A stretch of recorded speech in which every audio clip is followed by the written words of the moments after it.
Tout ce que bina bon moni ko to longola pe moi souci à batiki biso pona pandémie.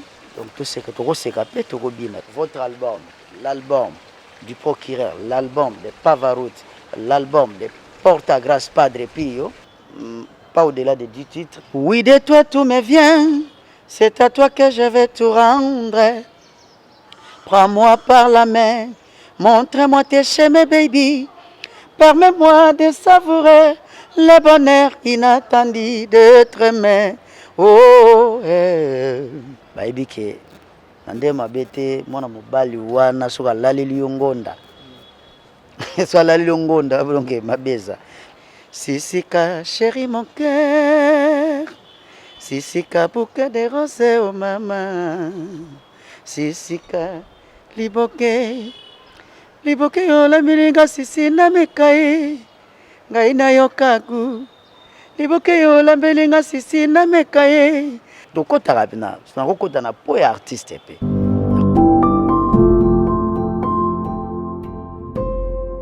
Netuye na ba page moko ndamu ya kozongisa mutu kaka na nzela po ebaki na ela nini na zaka wapi tina na ngani. Bo sabone na kati ya Toseka Tobina TV. Na pesto le kaki o Satan vutanga tout est-ce que tout aux arnaques on utilise Satan rien.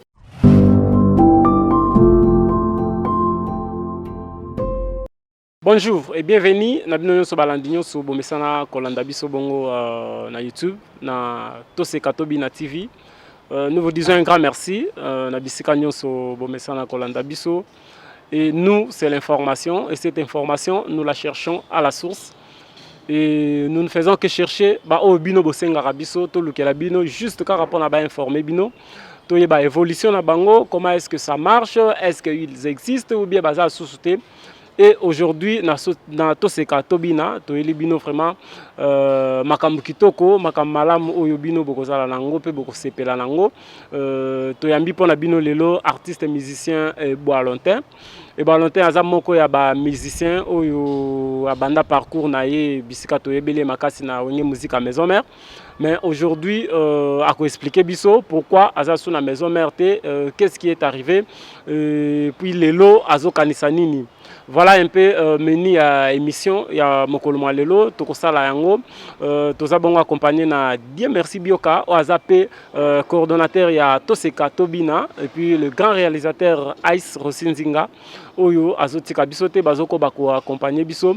Nous allons recevoir pour vous l'artiste musicien Boalontin. Artiste. Oui. Boni. Oui, ça va. Et Sengo, il y a Kokutana na Lelo. Une toute première question. Boalontin, c'est un artiste musicien aujourd'hui complet, produit de Wenge Musique à Maison Mère. Aujourd'hui, est-ce que vous avez toujours la Maison Mère ou bien vous avez choisi faire un parcours personnel? Je ne fais plus partie, il y a Wenge Musique à Maison Mère. De temps en autre, Tokutanaka, Nabamaso Batikala, Nayemoko le roi de la forêt. Donc, les Akokabona Mingi ya Musala, mais famille, les familles, Tigali famille. Voilà, moi je le gère comme ça. Et aujourd'hui, tu as dit que Boalontin, le groupe commence à longuer, c'est-à-dire il y avait un petit problème. Si on a la carrière, il y a un souci. Mais qu'est-ce qui a reproché Boalontin? Qu'est-ce qui a tué à Boalontin à tika maison mère Lelo? Non, mais maison mère est dans sali quand même tout salipé, tout l'action, tout relaxa. Donc il n'y avait plus rien à prouver, hein, plus rien à prouver. Tout komaki na place tout komaki. Et je me suis dit que non, mais talakaka. Tout vandi pina ba vie na ba master ba que non, c'est le moment. Peut-être on a déjà cotaé chemin na yo en solo.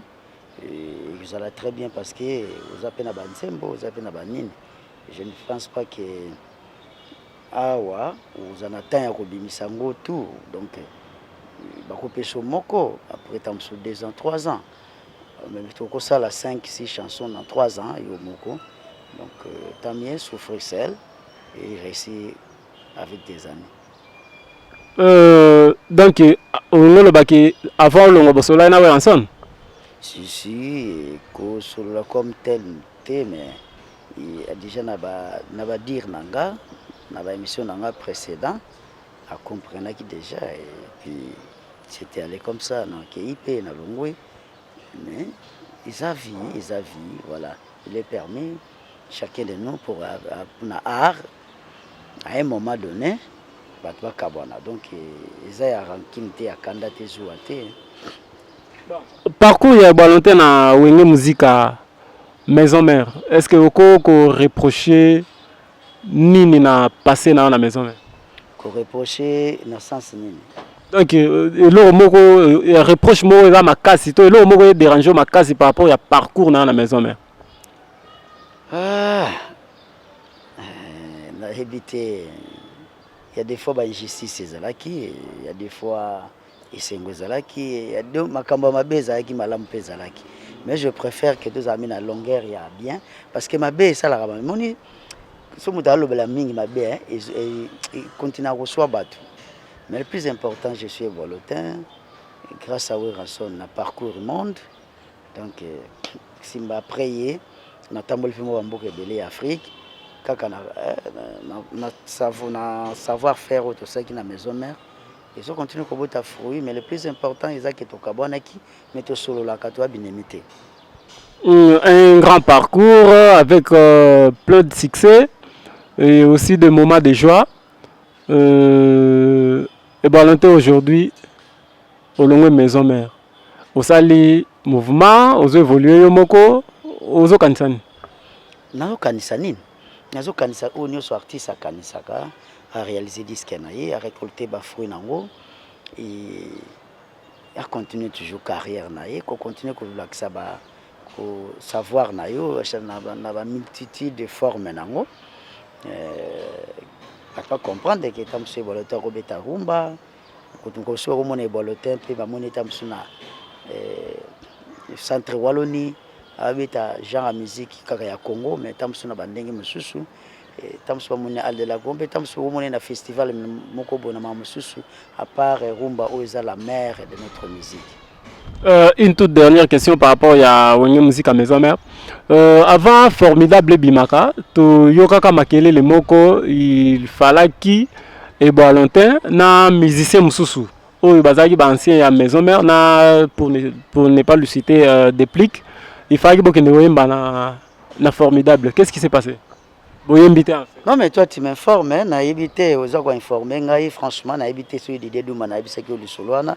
Thomas Sanangai et Alain Kingani depuis Toulouse. Habité Massanangai Toussaint Dombele depuis Thessalonique. Nama Sananga le leader d'Istanbul.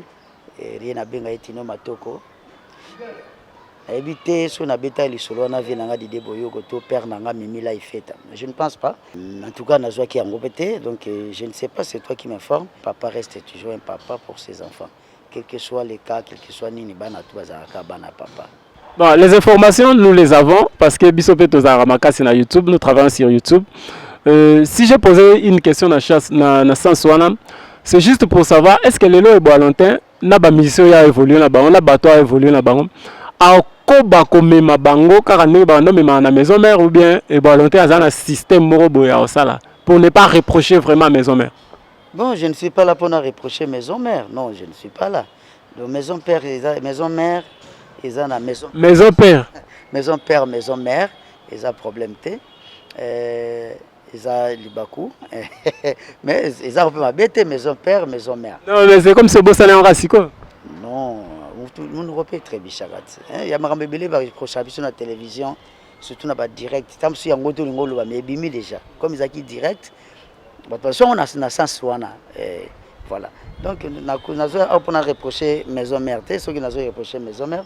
C'est directement dans reproché Werason, le roi de la forêt. Or, ça dit que nous devons avoir une vision qui est en ou binobo yebi ou biso to yebi.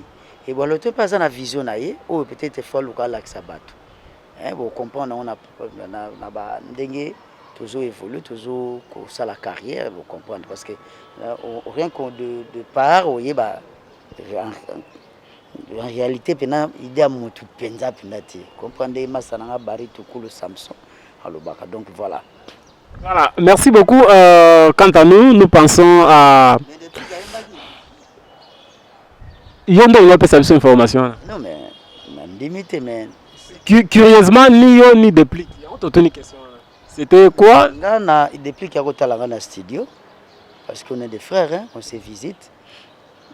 Et on est dans le studio, on a épsinga que non, l'album na yende, où il y a tout ça là, les rois de la forêt à Yembi. Anabeti, chapeau, courage, mon frère, tout ça. C'est ça, Ezala. Oh yo, ko ça la un jour. Hein? Oh yo, ko ça la un jour, ko ben ça va lancer un album là. Non, mais dans les rois de la forêt, tu kutanaka, place où tu vendias. Assez il y a une ou deux fois, tu kutana, ils ont place dans la musala. Tu kutana pe na maman bisika ebele en occasion de rien, brusquement, tu kutani, tu sololi. Et ceux qui déjà tu kutani déjà 4 fois, ils ont déjà moins ebele. Pour ils en a battu, bakabona lelo na les rois de la forêt, bakutana pe sur les rois de la forêt. Voilà, merci beaucoup. Nous pensons au Cybercafé Ben Lobiche qui a l'habitude de nous soutenir aussi. Et nous n'oublions pas de saluer Patricia Kununga qui a l'habitude aussi de nous suivre. Artiste, parlons maintenant, il y a parcours nayo, au Tobenga communément carrière solo. Aux évolué Yomoko, aux ana musiciens, aux ana groupe, aux envisagé vraiment. Oui, nous avons un groupe, oui, nous avons un musicien, tout qui nous a accompagné dans la carrière solo. Mais nous avons un mission engagé que nous avons salarié, donc nous avons des gens qui sont là. C'est-à-dire que on peut inviter invité na disque moi qui pas c'est sans problème. Zaka kamutu po mutu moko ko bloquer la tala ya mutu te. Mon imam mabe monsieur la musique yango. Mutu moko ako bloquer tala ya mutu te ka pona yi. Non.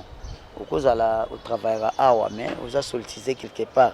Na moment oyo place au sala réseau déranger na ngote okende ko lakisa pe batala na yo donc ça c'est wana na boya ngote mais au travail sans pourtant soutenir jalousie bango sans pourtant na silika moi bien car ceux qui peut-être toi qui na programme et puis on dit programme ce soit un des dérangements moké mais tout ça bien en bon terme c'est bango ni na travail na bango pour na pas accompagner pour na carrière solo bango peut avoir album c'est album et betami kaka na bat musicien ou bazo travailler na ngai. Toseka Tobina, c'est votre magazine, c'est votre émission. Toujours changé complètement chapitre, mais tout ce que c'est vocal moko, il y a Nzembo ya na touché. Titre album ezara nini, so ko rappeler ce ne fils que titre album, titre témoignage voilà. Titre Nzembo na touché et puis ça la vocal moko salarana avant to leka na kilelo. Oui, de toi tout me vient, c'est à toi que je vais tout rendre. Prends-moi par la main, montre-moi tes chemins, baby. Permets-moi de savourer le bonheur inattendu de te aimer. Oh, Voilà, merci beaucoup, merci l'artiste et salut bongo.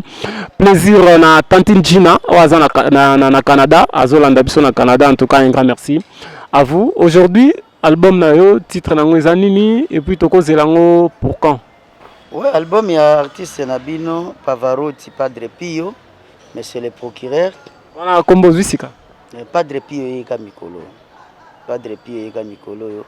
Donc, l'album Nabino est plus ou moins, donc pas au-delà de 10 titres, on ne sait pas encore déterminer entre 6, 8, 10. Tout ça dans la longueur du Biwana. Tu as banzembo, tout ça, moi, les bandas. Moi, il est belé, quoi, mais pas pour le studio. Le nombre on a dans le but, on est en train de voir avec des amis qui sont en Europe. On a des grands frères qui sont en Europe, au Plaza Awa, à Kin, on a des masters qui sont en Angola, et puis on a des masters en Afrique d'ici, on a des vieux. Moi, il est pour moi de chapeau nager. Je n'ai pas de producteur, je dois chapeau, nanga moko, quand il y a un autre padre déjà, vous voyez bien. Pardon? Le padre, monsieur Zala. Oui. Tant aussi comme padre, au lundi, chez moi, tout est. On est pas de padre, c'est fait rigoler, non? C'est mon frère. C'est une déconnangaï. Il y a ça, le padre. On a ça, Padre Pio. Il y a les padres. Ils appellent ma bête les padres. Les padres n'a padre puis au lobby na la zalikolom. Bon, on a évité ceux qui faisaient l'écolo, tous les alicolo. Ils ont quoi tous en mission. Hein? Mission tout doit père. Hein, père. Il y a un père. Ganaza, père. Mais père, pio. Et bonté le lot reproché. Aux reproché nini. Ton nini aux sepela langote na évolution de la musique na Congo. Non, musique na biso na sepela te na ndeni. Évolution. Elo moroboye, usage moroboye, to comportement moroboye. Oh, ils ont tout mis ça que tu peux améliorer aussi. Non, mais la musique na biso à part monter à mabe. Mamutu ça n'ango bien. À part monter à mabe, à part kaka biso moko monter à mabe. Et à part yango, ils ont rappelé que bon monter à mabe zo engendrer ma maman bébé mbala moko na ya englobé ma bébé. Mais dans tout ça, à part wana talent ça talent qui explose ça là qui devient peut-être écoute ndenge zaki ndiri bloc ba tu qui na bloc est-ce que comme donc ou abimi koto donc tu vois donc musique ezaka te ke bato azaki ça nde ba ko sa succès ba ko yebana de komi pe kozana ba Congo pe pardon Congo central oyebani okuyebzala pe na Goma oyebani Kisangani voilà nta Kisangani pa vient na ngai azalaka boss Kasero Mulianga so donc na PC bambote po epatala YouTube to asa grand patron koto wana vous comprenez donc il faut exala na bongo do bato bauti nord ouest sud et tout ça et ça la musique ya Congo na album na yo na album na yo oza assisté par oui naza assisté naza assisté na ingénieur Alain Mingolo et puis na ingénieur piano participation ya puis participation ils y a ba artistes et musiciens ba guitaristes na ba instrumentistes bango nyonso to baza orchestre na sauf et master mo chinois abeta passer na biso Barbara Kanam a intervenu pour na ba chanson mosusu et puis na chant tout ça il na Fabregas et puis tout ça il na Mr Power et tout ça il a Victor B. Donc et bon est-ce que que lelo soki bana ka ya wenge musique à maison mère bobi bo sanga la bino nyonso bo sala lelo mo lelo wana epesa eza en ampleur mo boy si eza en ampleur makasi mais est-ce que wana senga ce producteur non mais idée ko taper par bino moko avant producteur ya mais producteur ne mutu producteur mutatala tala ba tali ba force tali ba ni abibu na sangisa batu kuna sala eloko moko etamsu ya décennie na sala eloko ya décennie le producteur aye yoko ya nango master mususu atelemeli yango atamsu wana ba intérêt koleka vous comprenez mais ce qui est ça nango par exemple un producteur aye a proposé tout le monde à Mike ya part no yango ngape moi avocat pe atali moi di souper tali pe moi place au challenge ça m'a bête obika ndenge ta obika ko kanisela na ko kanisa et projet la musique lelo par rapport à nous évoluer à part album à part au cause d'un projet ni sous non mais projet non surtout les un album mais ma promesse je vais projet monsieur les a privé les un personnel avec le moment avec le temps pour le bateau bimisango pour batwa tant on doit réaliser que non idée na ngana zalaka na sala boy et déjà il y a biloko to étudier déjà ba master tout ba junior Tsobo Didier Douma ba Christian Massoudi, Patrick Fouilly, Gisèle Fouilly, puis Barry Toukoulou, Samson depuis Paris. Idée moi ma tebele ba vie Didier Boyoko, père nanga Mimi la fête. C'est-à-dire que idée ça, mais to misango au moment précis. Voilà, un grand merci artiste, merci Nengo Yambayi Biso to komi nasuka avant na pesa un peu maloba o meka un peu kosukisa nazo penser bongo na gloire masana gloire ngoma o mesa Orlando Biso et puis je salue Jojo Kununga mon petit frère propre Mobiala Munda Bisika Bozolanda Biso en tout cas très prochainement est-ce qu'il y a une production est-ce qu'il faut prévoir sortie moko artistique balandi bakozo rendez-vous très prochainement Donc en fait le programme est là et dans nous toujours préparé et le comme acoustique mo boye et on a quoi intervenir na ba nzembo et puis na quoi intervenir na ba talent oyo na lulaka hein ba talent oyo na lulaka oyo na lula na continuer ko lula ata moi 2 minutes 10 minutes comprendre tout ça là ngokala te eza pona tous les kabatu te mais pona kaka tout continuer ko pleurer ko faire se faire plaire encore ko démontrer moi ba touche qui tout ça nango et pour la musique congolaise ce n'est pas pour dire que non parce que tant salango et ça comparatif mais on ne fait que apprécier du beau hein on ne fait que faire envier du beau. Mais il y a les grands qui l'ont fait aussi hein. Si mais il y a rien de nouveau sur la terre les amambakala celui qui l'a fait hier il a vu l'autre l'a fait avant. Oh marché à péter. Comme marché c'est-à-dire je ne sais pas c'était pas motivant juste après les gens ne se sont pas intéressés. Qu'est-ce qu'il y a les années n'ont pas doit s'intéresser qui n'ont ba meka on ko interpréter tamsu banzemba tumsu. Non mwana abi na oyemba banzembo batu mibimba te. Mais natali na nzembo mutu oyo na sepelaka na parti oyo. Na yembika parti wana. Na yeba msusu bakangama bakangisa ba msusu kapo yemba nzembo batundam. Non mais ko kangama pona yembi nzembo na yo eza problème te so bakanginga na kota prison ya problème te. Ofuta. Non, so na loko na zana mbongo kofuta te so na ke prison na futika peine na ngai. Eza problème ti na oyemba ngote po na lakisa batu kingane la leki mukolo nzembo wana te. Na oyemba ngo pona kaka parce que na sepelaka na nzembo ngo ou peut-être que na sepelaka pe na ba qualité artistique ya artiste wana. Voilà. Il y a un moment où il y avait aussi un débat par rapport à voix nayo. Et bon longtemps aye maravoa ya yemoko et ça va être difficile peut-être d'interpréter banzemba batu. On s'en prend donner. On dirait ce qu'on a. On suppose exemple un peu ce exemple ya nzembo mo ya Carlito ou Azalelo Pasteur ont interprété nzembo na au sala on dit. Mais jour on kasune oyo kasuna ko sala nzembo Carlito to na ko sala te. Si c'est ka chéri mon cœur. Si c'est ka bouquet de roses oh maman. Si c'est ka liboke. Si c'est ka chéri mon cœur. Si c'est ka bouquet de roses oh maman. Si c'est ka liboke. Liboke yo la milinga sisi na mekai. Ngai na yokaku. Liboke yo la milinga sisi na mekai. Ngai na kotika te. Si c'est ka chéri sala keba oh. Kitoko ezali se poswa nzoto mofude nanga oyo na milingaka nga na yo suka se to vivre oh sisika he okopata. Merci l'artiste hein? Un mot de la fin et puis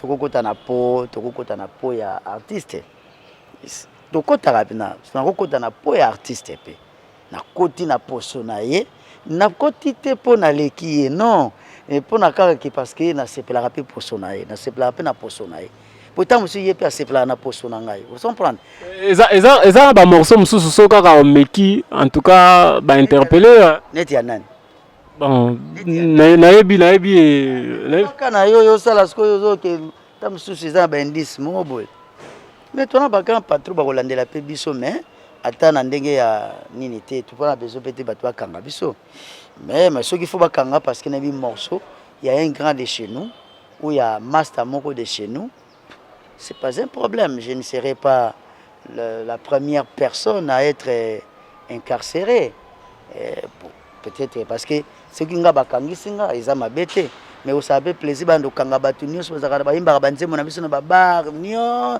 so ya Congo.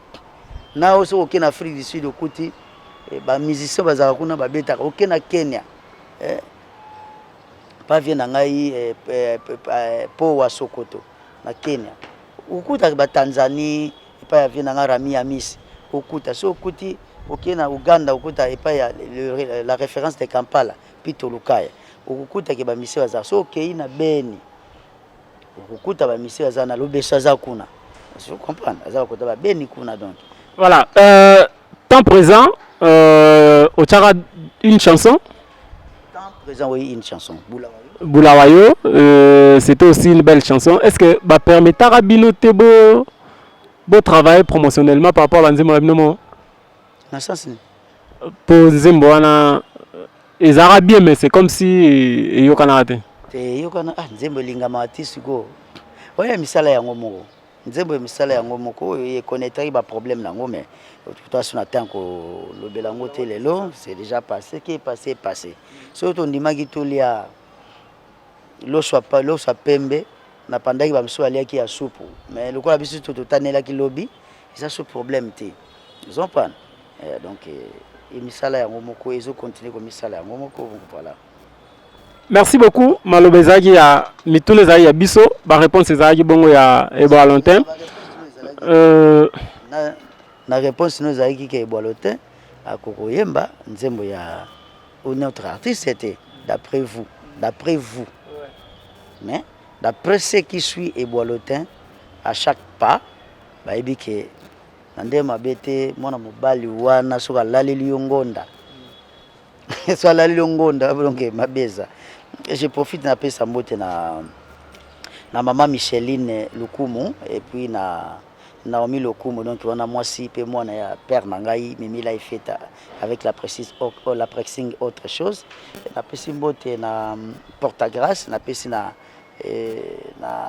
Guilin La Roche la couleur canadienne mon frère place Ozali Chobo na pesi mbote bolé puis na pesi mbote na dada Mujinga depuis États-Unis na pesi Patrick Chava lo Malanda Tchétché Mavinga na pesi mbote belé place aux États-Unis et puis na pesi Junior Rachidi Chobo le géant américain Congo America donc na pesi mbote belé et puis na besanité na pesi mbote na Paris na bandi na motema Mère Love Kisunga donc Mère Love Kisunga Didier Douma Bogard de Côte d'Azur et bah, bon rétablissement de santé à mon vieux Alberto Rio Ntiaki vraiment qui toque et puis na pesi mbote na grand prêtre Iso Dogo na Afrique du Sud master na Carlos miroir à Bandal et puis na bosanité Djenga na pesi Djenga les rois Salomon Djenga vraiment ya eu ngwana et na pesi père Alec de Afrique du Sud Kenya na pesi yo bambote place Ozali na bosanité Kokonchoku bana métropolis na Bes Valley na pesi bana ya Yoville bana Matonge na Yoville na pesi bambote belé na pesi Kaida na Kensington na pesi bambote belé et puis master nga ya Mbanga Arthur Mauridi depuis Alberton na basa tellement ebelé na tali na Paris na pesi Nicole Badiama Sharon Nkonki et puis Joël Lokombe place Azali na pesi bambote na Cyril Kofunda et puis na Olivier Goudioni Guy Goudioni na Allemagne ils sont tellement et puis na bossa na Belgique parce que pas iba belé yambanga na pesi bongo mbote belé na associé valable vient nga associé valable Anissé Boulabanga et ya Matiti na pesi mbote et pas ya Chiba sous tarmac mon vieux papa na Bradley na pesi mbote na Rojani wa ba Merando masa nga Jojo Kamba l'homme qui dit mien na pesi mbote na parce que tu dis bayombe Lyon et puis Didier Boyoko Bogard de Côte d'Azur makuzi antiona na Angola vient na ngai ye na benga kaye papi Matala Matos ya Laurent Sokoko et puis Trino Lubika Batutu ya Papilou Gelo Wadjil dans son ensemble son abosani ya JP Bossano depuis Bruxelles Batunyo Swahibinga votre album l'album du procureur, l'album de Pavarotti, l'album de Portagrâce Padre Pio, c'est pour très bientôt. Je suis en train de travailler, de me faire souffrir pour cet album, pour cet opus, qui n'est que mon premier fils, le premier né de la famille de Padre Pio, dépannage, votre album. Et je salue le docteur Salomon, depuis Thessalonique, docteur Salomon, et place aux Ali et puis Nabo Sanité Patrick Lumande Nabo Sanité le patron de la place qui m'a toujours resté avec honneur avec plein d'aisance PDG John Moyindo Setraka maître Olivier Kasereka et puis à la place de l'hôtel Marguerite et puis chez Eric Mbele Kin Malebo, chez Kin Malebo, place Bayaga à la chaque fois. Mais là maintenant, bon, tout ça, ni live VIP, mais pour banda peu acoustique, nasi odonka qui salle nege komi, donc tous allons entre hôtel Flat Marguerite autour de la piscine et puis na Kin Malebo comme d'habitude chez Eric Mbele, mon ami. Donc dans son ensemble, j'ai et bien. Tous on a besoin d'attendre la vie, on a besoin de retomber la vie. Et je vous invite, je vous envoie. Et petite sœur Nangaï, la parisienne, et n'a pas su parce que Chaliba, Birmingham. Tout le monde, abonnez-vous sur la page officielle Instagram. Et Boalotino Pavarout. Donc vous abonnez, vous avez des news, et merci Fidel Munda et puis na réalisateur d'Abiso et puis na tout ce que bina bon moni ko to longola pe moi souci abat patiki biso pour na pandémie donc tout ce que to se capé to bina donc vraiment ils a très bien et merci na mukolo nango donc voilà merci. Merci beaucoup. Vous avez compris que nous sommes à la fin. Les questions étaient nôtres et puis les réponses vous l'avez où vous les avez auprès de l'artiste musicien et Boalotin. Comme na soupe na suka. Mais ngana lo baboye en tout cas bon nasengi vraiment nasengi ngo officiellement vraiment na sepeli na façon na bino ya ko travailler façon na bino ya ko poser et ça bien très bien c'est quand même été quand même trop poli et ça on dirait que tous en église ndé to kendeli vraiment fidèle na sepeli donc na dit que bateau tout batali biso tamso na Suisse totangi bangote madame Marie-Paul Limoko. Merci beaucoup. C'était un père. Et puis, abonnez-vous massivement, comme beaucoup s'abonner à la page officielle Instagram. Et Boalotin Pavarotti, donc, où est Boalotino, ou mon account officiel. Bon, dès que vous vous abonnez, pardon, Toseka Tobina. Voilà, merci beaucoup et à très bientôt. Merci.